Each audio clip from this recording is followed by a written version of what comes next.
வாங்க ஃப்ரெண்ட்ஸ், இன்றைக்கி நைட்டு நம்ம வீட்டில் என்ன சாப்பாடுன்னு பார்க்கலாம். இன்றைக்கி வந்து சுட சுட வெள்ளை சாதம், நல்லா கட்டியாக பருப்பு கூட்டு, அப்புறம் மிளகு ரசம் வச்சுருக்கேன். இவ்வளோ தான் இன்றைக்கி நைட்டு நம்ம வீட்டில் சாப்பாடு. இன்றைக்கி மத்தியானம் வீடியோ போடல. எங்கள் வீட்டு பக்கத்து வீட்டில் வந்து புரட்டாசி சனிக்கிழமைங்கிறதுனால பெருமாளுக்கு சாமி கும்பிட்டாங்க. அவங்க சாப்பிடுவாங்கன்னு அன்பாக கூப்பிட்டாங்க.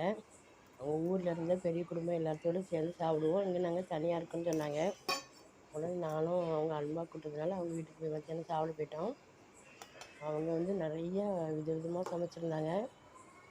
சாம்பார், ரசம், மோர் குழம்பு, பாயாசம், 9 வகை கூட்டு, நெய், அப்பளம், இன்னும் நிறைய ஐட்டம் செஞ்சுருந்தாங்க. கொடுத்துருங்க. சாமி ரொம்ப அழகாக அலங்காரம் பண்ணியிருந்தாங்க. நாங்கள் சாமி கும்பிட்டு சந்தோஷமாக மத்தியானம் சாப்பிட்டு வந்து கொடுத்துருங்க. இந்த வீடியோ பார்த்ததுக்கு ரொம்ப ரொம்ப நன்றி. அடுத்தது பார்க்கலாமா? பாய் மக்களே.